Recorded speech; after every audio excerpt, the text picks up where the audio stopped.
Fascist তো সবসময় fascist, সে যেখানে থাকুক সে যেতে হবে।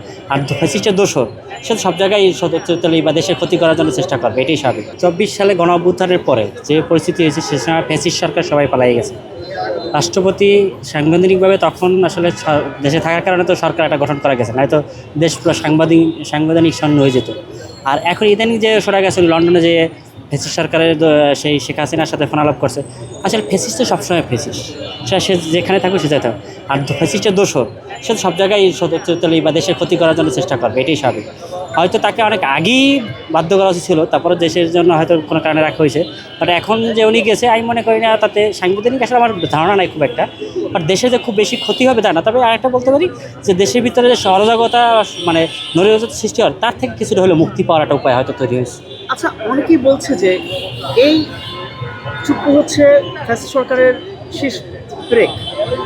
এই কথাটার সাথে আপনি কি একমত কিনা? অবশ্যই সেটা ফ্রেশ ব্রেক, কারণ চুক্তি যখন ছিল দুর্নীতি দমন কমিশনের, এরপর থেকে আসলো বাংলাদেশ ব্যাংকে বা ইসলাম ব্যাংক এসে দুর্নীতি দমন কমিশন থাইকা যখন পদ্মা সেতুতে দুর্নীতি হলো সেটাকে সে কিন্তু প্রশ্রয় দিয়ে গেলো যে না দুর্নীতি হয় না। দেন যখন সে বা ইসলামী ব্যাংকে আসলো, ইসলামী ব্যাংকটা আলমে তুলে দিয়ে প্রায় 34,000 কোটি টাকা একটা করে গেল। এরপরে যখন সে অল্প সময়ের জন্য তৎকালীন প্রধানমন্ত্রীর উপদেষ্টা হয়েছিল সেখানে, আবার একদিন এক্স্যাক্টলি মনে না একটু বলে দিতে পারে, আবার ওইখান থেকে সরাই নেই, পরে কিন্তু তাকে আবার রাষ্ট্রপতি করা হয়েছে। সে ফ্যাসিস্ট সরকারের প্রধান দোষরের লাস্ট একটা অপশন হাতে ছিল।